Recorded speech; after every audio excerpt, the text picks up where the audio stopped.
오늘도 말씀을 사모하는 저와 여러분들을 위해 우리 하나님께서 크신 은혜로 또 영의 양식으로 우리를 위해 예비하고 준비하신 줄로 믿습니다.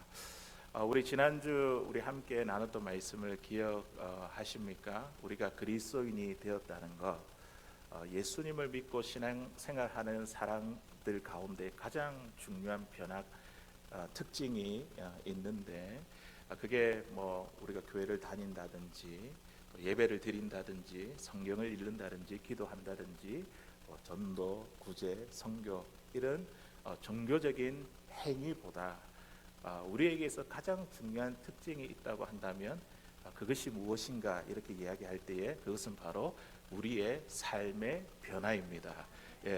우리가 예수님을 믿었을 때에 이미 우리가 예수님을 믿었을 때에 우리 안에 예수님이 오셔서 우리 가운데 계십니다. 그분을 우리가 품고 내 주인으로 모시고 살면요, 우리의 삶이 변화될 수밖에 없다는 거죠. 우리의 인격과 성품이 예수님을 닮아갈 수밖에 없습니다.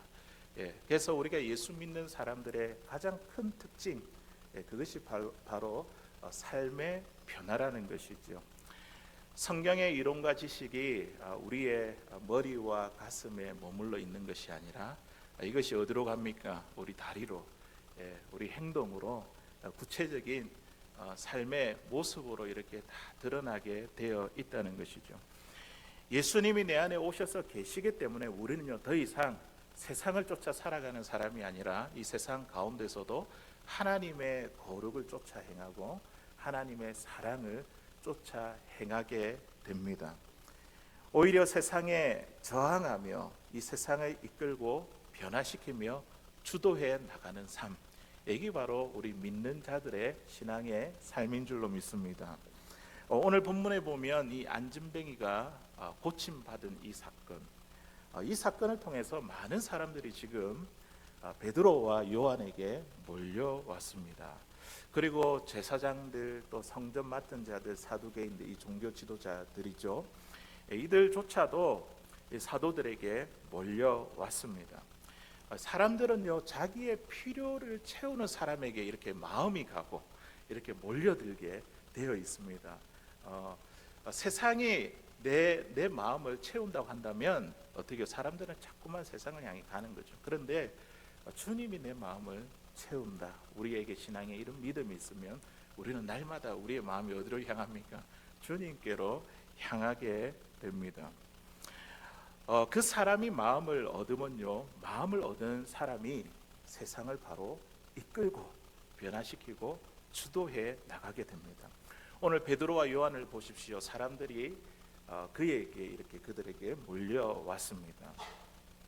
자기들에게 이렇게 마음을 향했는데, 마음을 향한 이 백성들을 예수님께 이끌고 가서 그들의 삶을 변화시키고 주도해 나가는 오늘 말씀의 장면을 우리가 보게 됩니다. 오늘 이런 주제로 같이 이런 말씀을 나눌 것 같아요. 우리 그리스도인이 세상을 이끌고 또 변화시키고 주도해 나간다, 이런 주제로 계속해서 말씀을 나누게 될 것 같습니다. 오늘 본문에 나오는 이 제사장들과 성전 맡은 자, 그리고 사두개인들, 이들은요, 이 사도들을 몹시 싫어했습니다. 오늘 2절에 있는 말씀에 보니까 어떻게 이야기를 하고 있냐면, 우리 같이 한번 읽어보겠습니다. 시작. 예수 안에 죽은 자의 부활이 있다고 백성을 가르치고 전함을 싫어하여. 아멘. 사도들이 이 종교 지도자들, 또 제사의 직무를 맡은 자들이 왜 이 사도들을 싫어했을까요? 오늘 말씀에 보니까 이렇게 이야기하죠. 예수 안에 죽은 자의 부활이 있다, 이것을 가르치고 전하는 것이 너무 싫다는 거예요. 그런데 이 자체가 지금 뭔가 이제 문제가 있는 것이 아니라 이 주님의 복음이잖아요. 예수님이 우리를 위해 십자가에 죽으시고 우리의 죄와 죽음의 문제를 해결해 주시고 주님 안에 살아가는 사람에게 부활이 있다, 이거는 복음이잖아요. 그런데 이 복음을 전했더니 복음의 능력이 나타난 거예요.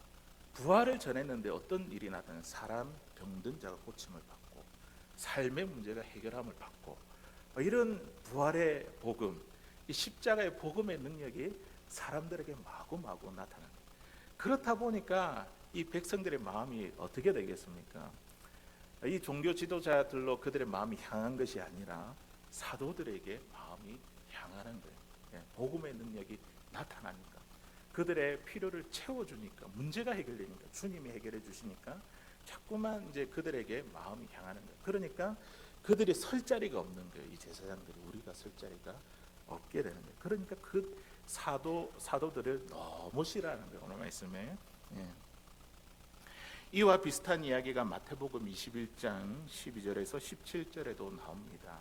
예, 제사장이 감당해야 될 그 직무를 예수님께서 대신 행하는 장면이 마태복음 21장에 나오거든요.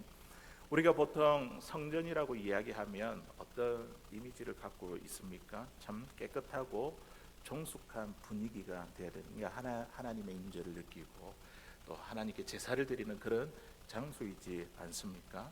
그런데 이 신약의 성전을 보니까 이 성전이 더럽고 소란스러워졌습니다. 왜냐하면 그곳에 뭐가 있냐면 제사를 드리기 위해서 이 짐승을 가져다 이제 오고, 또 짐승을 갖고 오다 보니까 어떻게 사람들에게 주고 팔아야 되잖아요. 그러니까 매매가 이루어지고 돈을 바꾸고 이런 일이 성전 안에 이루어졌습니다.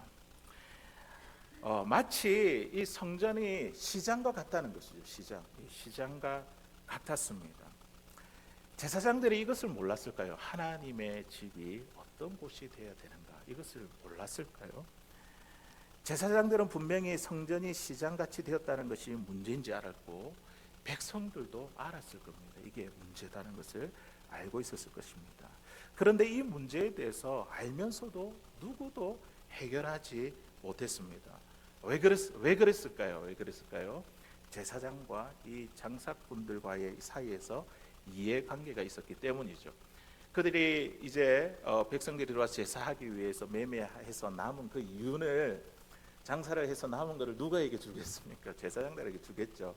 예, 이런 이제 이해관계 때문에 장사꾼을 몰아내면 제사장들의 재산권이 침해받기 때문에 성전에서 장사하는 것이 문제인 줄도 알면서 이것을 해결하지 못했습니다.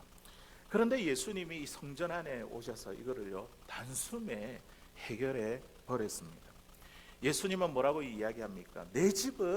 내 아버지의 집은 만민이 기도하는 집이라 너희들이 강도의 구려를 만들었다 하면서 책망하시고 그 장사하는 상을 다 엎으시고 장사꾼을 쫓아내셨습니다.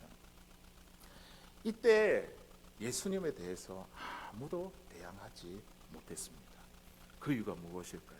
마땅히 성전 안에서 해야 될 일을 예수님이 하셨기 때문입니다. 결과적으로 제사장들의 모습이 꼴이 우습게 되었습니다. 이 일을 본래 누가 해야 됩니까? 성전에서 제사장의 이 직무를 감당하는 그들이 해야 되는 일이 아닙니까? 그들이 아니니까 예수님이 그 일을 행하신 것입니다. 잘못된 일인 줄 알면서도 장사꾼과 오랫동안 타협한 이 제사장의 이 꼴은요 백성들에게 우스워졌을 것입니다. 다시 우리 본문의 상황으로 한번 돌아와 보십시다. 성전 미문에 구걸하고 있는 안전뱅이가 있었습니다.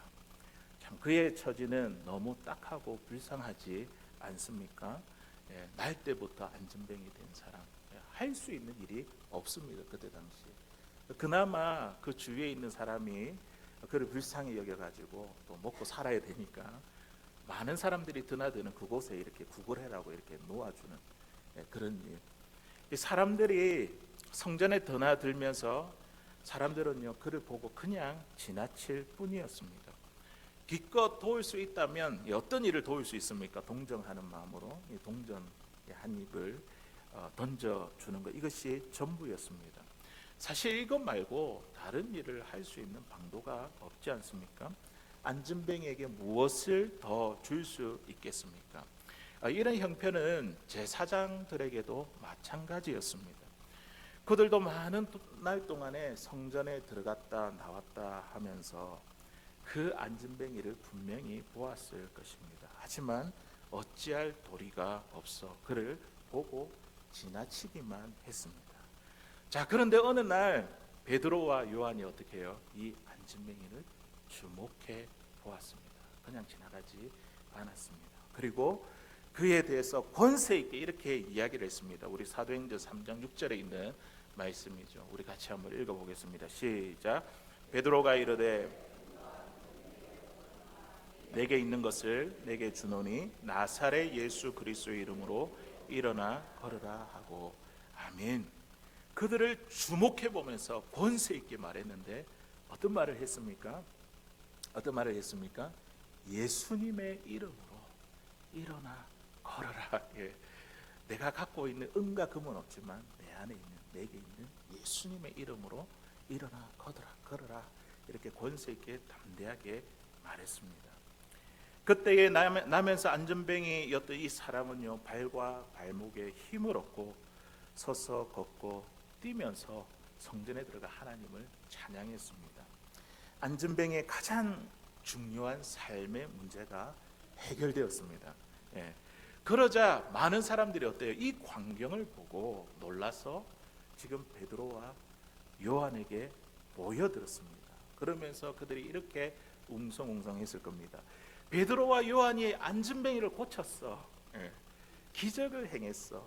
예. 이때 이 성전을 관리하고 맡아서 제사의 직무를 감당했던 제사장들의 체면이 뭐가 되겠습니까? 사실 이 백성들의 어려움과 상황과 형편을 채워주는 자가 제사장들이지 않습니까? 이 영적인 이제 지도자들인데, 구약의 제사장들을 보면 본래 이들은요 권위 있는 사람들이었습니다. 백성들에게 좀 존경의 대상이었습니다. 그런데 그들은요 백성들의 필요를 하나도 채우지 못했습니다. 그러니 백성들의 마음을 끌 수 없었던 것이죠. 반면에 베드로와 요한은요 오늘 이 안진뱅이의 필요, 예수 그리스도의 이름으로 그들에게 채워 주었습니다. 안진뱅이에게 있어서 가장 중요한 삶의 문제가 해결되는 것을 보자 백성들이 일제히 몰려와 베드로와 요한을 주목했습니다. 아까 처음에 이야기했죠. 사람들의 마음은 어디를 향한다고요? 자신의 필요를 채워주는 사람, 그들에게 향하죠. 그들에게 향할 때에 베드로와 요한은 뭐라고 이야기합니까? 왜 우리를 주목해 보느냐? 이 일을 행하신 분이 누구라고요? 예수님이시죠. 예수님을 주목해보고 하나님께 영광을 돌렸습니다. 우리 사도행전 3장 16절에 있는 말씀 우리 같이 한번 읽어보겠습니다. 시작. 그 이름을 믿음으로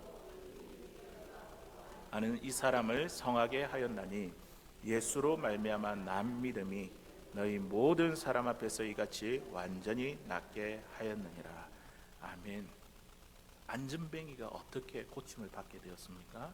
보니까 그 이름을 믿음으로, 이 안진뱅이가 예수님의 이름을 믿음으로 병나음을 받게 되었습니다. 근데 여기서 굉장히 중요한 말씀이 있습니다. 여기 보니까 이 믿음조차도 누가 주시는 것이냐 하면 보니까 이렇게 있죠. 예수로 말미암아 난 믿음이, 예, 우리 안진뱅이에게 있던 믿음이 내가 믿어야지 이를 꽉 물고 자기의 의지로 믿어가지고 그 병고침을 받은 게 아니라 이 믿음조차도 누가 주셨다고 하고 있습니까? 예수님으로 난 말미암는 그 믿음이 이 안진뱅이를 고쳤다고 지금 증언하고 있습니다. 이 안진뱅이를 고치신 분이 누구입니까? 예수님이시죠. 예수님이 그에게 믿음을 주셔가지고 그렇게 이제 믿게 되었을 때에 자신의 발과 발목에 힘을 얻고 일어나게 되었습니다. 사랑하는 성도 여러분, 저와 여러분들은 다른 사람의 필요를 알고 그들의 필요를 채우는 자입니까? 예, 우리의 능력으로 이 필요를 채울 수 없죠. 우리 안에 있는 예수 그리스도, 그분이 그 사람의 필요를 채워 주실 것입니다. 아니면 사람들과의 연결된 이해관계 때문에, 오늘 제사장들 보시면 그 이해관계 때문에 눈치 보느라 우리가 해야 될 일을 하지 못하고 있는 것은 아닙니까? 이것이 나에게 있어서 잘못된 일임을 알면서도 끊어내지 못하고 사람들과의 관계 때문에 계속해서 용납하고 있는 것은 아닙니까? 우리 그리스도인들은 어떤 사람이라고요? 그 사람의 필요를 알고 안에 있는 예수 그리스도의 능력으로 그들의 필요를 채우고, 그래서 그들이 마음이 우리를 향할 때 우리는 어떻게 한다고요? 그들을 이끌고 변화시키며 주도해 나가는 사람. 이것이 바로 그리스도인의 신앙의 삶인 줄로 믿습니다. 오늘 이 제사장의 그룹들은요, 베드로와 요한을 매우 싫어해서, 그냥 싫어한 것도 아니고 정말 몹시 싫어해서 자신들의 권력으로 그들을 감옥에 가두었습니다.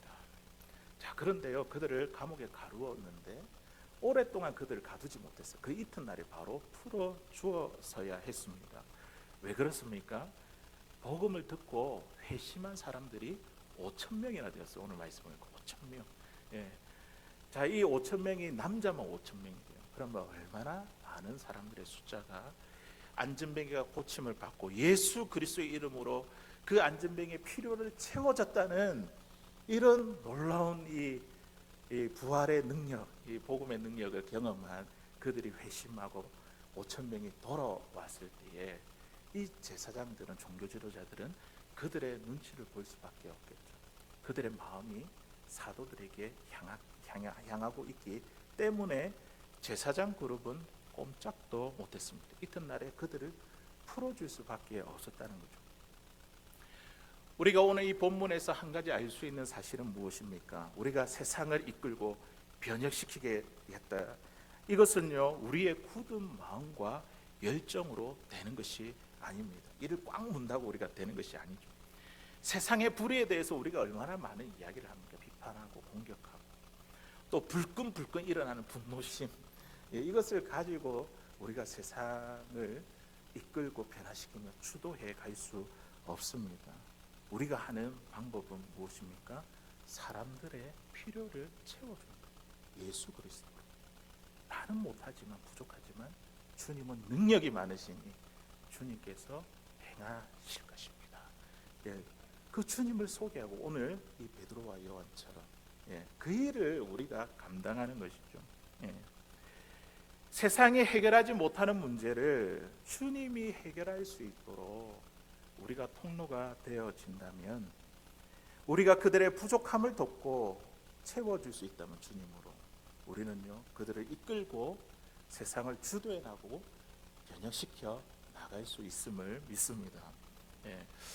이스라엘의 그 초대 왕이었던 누굽니까? 사울. 그 사울 왕이 있습니다. 이 사울이 무너진 이유가 무엇일까요?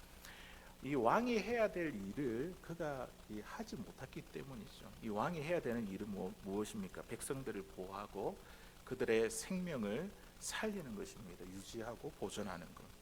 그런데 블레셋이 이스라엘을 공격해서 백성들이 어려움을 당할 때에 사울은요 자기 백성을 보호해 주지 못했습니다. 그때 이스라엘 백성을 도왔던 사람이 누구일까요? 한 무명의 사람, 소년, 다윗이죠. 다윗이 골리앗을 물리치고 이스라엘 백성들을 구했을 때에 백성들의 마음이 누구에게 쏠렸을까요? 다윗에게 다 쏠렸습니다. 다윗이 이 골리앗 장수를 물리칠 때 어떻게 이야기했습니까? 너는 칼과 단창으로 나오지만 나는 만군의 여호와의 이름으로 나가노라. 백성들이 다 들었잖아요. 다윗 안에 있는 그 하나님의 능력을 보고 하나님을 믿는 이 다윗에게로 그 마음이 쏠렸습니다. 다윗은 백성들의 마음을 얻기 위해 싸울 필요가 전혀 없었습니다. 사울이 해야 되는 그 일을 다윗이 하게 되었을 때에 이 다윗은요 사울의 위치에 서 있게 되었습니다. 주도적인 삶이 될 수 있다는 것이죠. 그러므로 사람들의 필요를 알고 채운다는 것은요 우리가 세상과 싸우지 않고도 세상을 이끌고 주도해 나갈 수 있습니다. 사람들의 부족함을 돕고 채우며 그 문제를 해결해 주는 것. 그 문제를 어떻게 해요? 내 안에 있는 예수 그리스도를 통해서 해결해 주는 것. 그것을 예수님은 뭐라고 이야기했냐면 우리에게 섬김이라고 가르쳐 주셨습니다. 이 섬김은 우리가 낮아지는 거잖아요. 다른 사람을 높이고 헌신하는 것. 그런데 그 섬김 가운데 누가 일하십니까? 주님이 일하시잖아요. 우리의 부족함을 채워주시잖아요. 그것을 섬김이라 말씀하셨습니다. 마가복음 10장 43절에 있는 말씀 우리 같이 읽어보겠습니다. 시작. 너희 중에는 그렇지 않을지니 너희 중에 누구든지 크고자 하는 자는 너희를 섬기는 자가 되고. 아멘. 하나님 나라에서 큰 자는 어떤 사람입니까? 섬기는 자. 우리를 낮추고 다른 사람을 나보다 낮게 여기고 그 사람의 필요를 채우고 섬기게 될 때 그 속에서 누가 나타난다고요? 예수 그리스도 주님의 능력이 나타나게 되기 때문입니다. 예. 사람들을 돕고 섬기는 자가 하나님 나라에서 큰 자가 된다는 말씀입니다. 섬기는 자가 그 속에서 주님의 능력이 나타나니까 세상을 이끌고 주도해 가며 이 세상을 변화시킬 수 있는 그리스도인의 삶이 될 수 있다는 것이죠. 지금까지 우리가 쭉 살펴온 이 맥락 가운데 세상을 이끄는 우리의 과제는 두 가지입니다. 첫 번째는 뭐냐면 사람들의 필요가, 그렇다면 우리 주변에 있는 이 사람들의 필요가 무엇인지 그것을 정확하게 우리가 알아내는 것이고, 두 번째는 그 알아낸 것을 가지고 그 사람의 필요를 채워주는 것이죠. 그런데 채워줄 때에 우리 힘이 아니라 우리가 섬기는 마음으로 맞죠. 내가 섬겨서 그 속에서 그리스도의 능력이 나타나게 하는 것입니다. 우리가 어떻게 사람들의 필요를 알 수 있을까요? 저 사람이 뭐가 필요할까? 부족할까? 우리가 어떻게 알 수 있습니까? 물론 그 사람을 잘 관찰해서도 우리가 알 수 있지만 그러나 다 알 수가 없습니다. 그 사람에 대한 관찰과 함께 그 사람을 향한 뜨거운 사랑이 있어야 됩니다. 그 한 사람 한 사람, 그 사람을 하나님의 마음으로 품고 볼 수 있는 사랑이 필요하다는 것이죠. 그 사람을 사랑하다 보면 그 사람의 필요가 눈에 보이게 된다는 것입니다. 말하지 않아도, 표현하지 않아도 그 사람의 필요가 느껴지게 됩니다. 어느 목사님이 이제 대교회에서 대신방을 하게 되었습니다. 한국에는 보면 이렇게 봄이 되고 하면 대신방을 하거든요. 목사님이 이제 성도님들의 이 가정 가운데 이렇게 다 가가지고 또 예배드리고 기도하고 이렇게 대신방을 이렇게 합니다. 그래서 그 교인들의 집에 가면 교인들이 목사님께 식사 대접을 하는 그 일들이 종종 많지 않습니까? 교인들이 목사님에게 무슨 음식을 좋아하는지 미리 물어보았습니다. 그런데 목사님은 그 질문에 대해서 딱히 대답하지 않았습니다. 만약에 내가 국수를 좋아한다 하면 이 집에 가도 국수, 저 집에 가도 국수, 계속 국수만 먹게 되면 질리게 되니까 아예 이야기를 안 했습니다. 그런데 이 목사님이 신방을 다니는데 자꾸 이 집마다 갈 때마다 자기가 좋아하는 반찬, 이 음식이 잘 나왔다고 합니다. 그래서 하루는 이 신방을 가서 그 집에 있는 성도님에게 이렇게 물어보았습니다. 어떻게 내가 좋아하는 음식이 여기에 다 있냐고, 어떻게 알고 이 음식을 준비했냐고 이렇게 물었습니다. 그랬더니 성도님들 가운데 소문이 다 난 거죠. 그 집에 오니까 목사님이 어느 반찬에 젓가락이 많이 가는가 젓가락이 많이 가는가, 그래서 소문이 났대요. 그래서 젓가락이 많이 가는 그 반찬이 목사님이 좋아하는 음식인 줄 알고 그 성도님들의 집에 갈 때마다 그 음식이 반찬이 나왔다는 이야기였습니다. 저는 이 이야기를 들으면서 사랑한다는 것이 바로 이런 것이구나. 사랑한다면 말하지 않아도, 표현하지 않아도 다 아는 거예요. 사랑이 깊어지면 그 사람을 관찰하게 되고 그 사람의 필요가 무엇인지 자연스럽게 느껴지게 됩니다. 우리가 이런 사람이 있지 않습니까? 우리 남자분들이 특별히 이런 분이 많은데 당신이 말해야지 내가 알지, 표현하지 않는다고 내가 어떻게 알아? 그렇게 말할 때가 있는데 그거는 이제 변명이라는 거죠. 사랑하면 다 알게 되어 있습니다. 그 사람의 필요가 무엇인지 알게 되어 있습니다. 이 땅에 있는 어머니들을 보십시오. 자녀의 필요를 너무나 잘 알지 않습니까? 그들의 목소리만 들어, 눈빛만 봐도 뭐를 원하는지 너무 잘 알고 있지 않습니까? 사랑하고 관찰하면요, 상대의 필요가 무엇인지 우리가 느끼게 됩니다. 특히 우리가 사랑으로 간절히 기도하다 보면요, 그 사람을 위해서 사랑하는 마음을 갖고 간절히 기도하면요, 하나님께서 뭐가 필요한지 우리 마음에 알게 해 주십니다. 이 성령께서 우리에게 민감함을 주신다는 것이죠. 어느 목사님이 성도를 위해 기도하다가 어떤 자매를 놓고 기도하고 있는데 자꾸만 전화를 해야 되겠다는 생각이 들었습니다. 저를 그럴 때가 있거든요. 이분에게 한번 연락해 봐야 되겠다. 제가 갑자기 전화 걸면 하나님께서 이분에게 계속 마음을 주시는 거예요. 그래서 그렇게 전화를 걸어서 이렇게 물었습니다. 안녕하세요, 자매님. 그런데 요즘 무슨 문제가 있어요? 뭐 이렇게 물어봤어요. 사실은 이렇게 전화를 걸고 이렇게 뭐 처음도 끝도 없이 바로 무슨 문제가 있느냐 이런 무례한 말을 이런 말이 어디에 있겠습니까? 참 이상하지 않습니까? 그런데 목사님도 모르게 그 말이 이렇게 튀어 나왔습니다. 그랬더니 그 자매가 깜짝 놀라면서 이렇게 말했습니다. 목사님, 어떻게 아셨어요? 제가 내일 수술을 해요. 갑자기 수술을 하는데 처음 몸에 칼을 대는 거라 걱정이 되어 목사님께 연락을 할까 말까 망설였습니다. 이 목사님이 자매에게 기도가 필요하다는 거 어떻게 알았을까요? 어떻게 알았을까요? 기도하다가 전화할 마음을 성령께서 주신 것이죠. 그 마음을 인도하신 것이죠. 성령님은요, 우리가 기도하고 또 사랑하는 마음을 품고 하나님의 마음을 갖고 그 사람을 향해서 기도하면 우리가 그렇게 할 수 있는 민감함을 우리에게 주시고 우리를 인도해 주십니다. 사람들의 필요를 알게 하시고 그들을 위해 기도할 수 있도록 그리고 그들의 필요를 채우도록 성령께서 이끌어 주십니다. 오늘 베드로와 이 요한을 한번 보십시오. 그들이 성전을 한 번, 두 번 왔다 갔다 했겠습니까? 하루에 3번씩 기도의 시간 계속 드나들 때마다 그 안전뱅이를 보았을 거지 않습니까? 그런데 어느 날 구시 기도 시간에 기도하다가 안전뱅이의 필요를 보게 되었습니다. 습관을 쫓아 규칙적으로 기도하는 베드로와 요한에게 성령께서 그 한 영혼에 대한 민감성을 주셨다는 것이죠. 그 안전뱅이의 필요를 보게 하셨습니다. 그가 필요한 것이 은과 금이 아니라 예수 그리스도라는 것을 알게 해 주셨습니다. 그래서 베드로가 그 성전을 구시에 기도하러 갈 때에 지나가면서 그들을 향해서 뭐라고 이야기했습니까?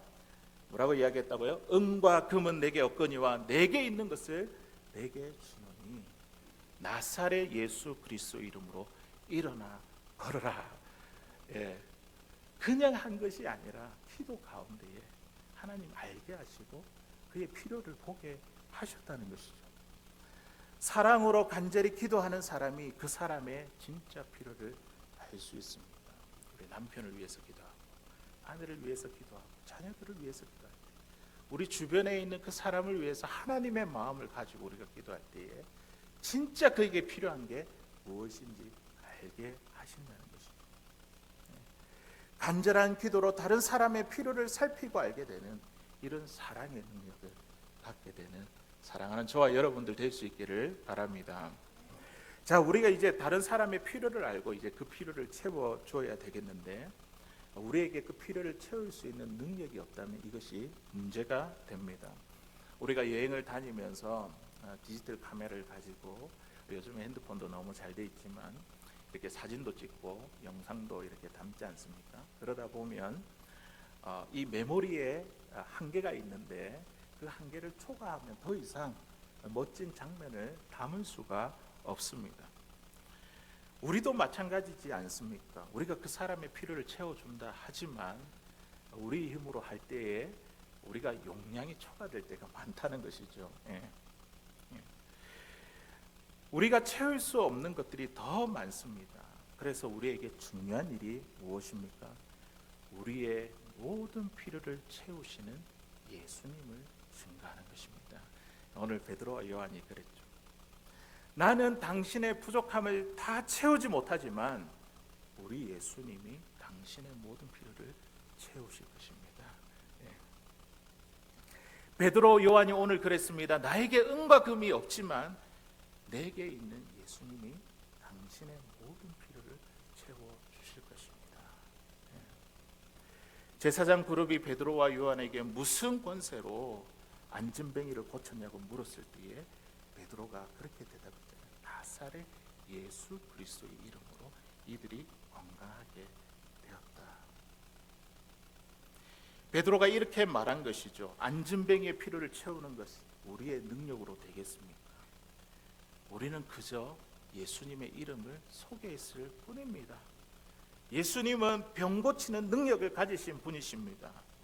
예수님의 이름의 권능이 이 안진뱅이를 일으키셨습니다.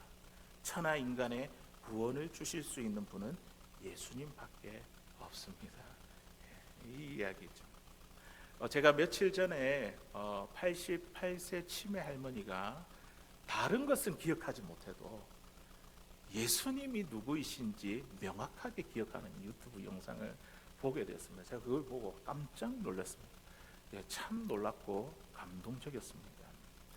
이 치매 할머니 다 이제 모르는 거예요. 물어보면 아무것도 기억이 안 나고 잘 모르는 거예요. 이 할머니의 딸이 엄마를 인터뷰하는데 이렇게 질문을 하는 겁니다. 엄마, 집 주소가 어디야? Where is your address? 이렇게 이야기를 하니까 한참 생각을 I don't know 모르겠다고 이야기하는 거예요. 그러면서 어제 엄마가 무슨 색깔의 옷을 입고 있었지? 또 보더만 컬러이라더만 I don't know 기억하지 못하는데 그러면서 오늘 점심은 뭐 먹었지 이렇게 이야기하니까 푸드 그냥 굿푸드 뭐 먹은지 잘 모르겠어 I don't know 또 이렇게 이야기합니다. 딸이 마지막으로 이렇게 물었습니다. 그러면 예수님은 누구야? Who is Jesus? 이분이 뭐라고 이야기하냐면요. Jesus, 예수님 그분은 나를 구원하시고 내 마음속에 사시는 분이야. 그분이 나를 집으로 데려갈 거야. He will take me home. 그렇게 똑똑하게 이야기를 하는 거예요. I love him. 나는 그분을 사랑해.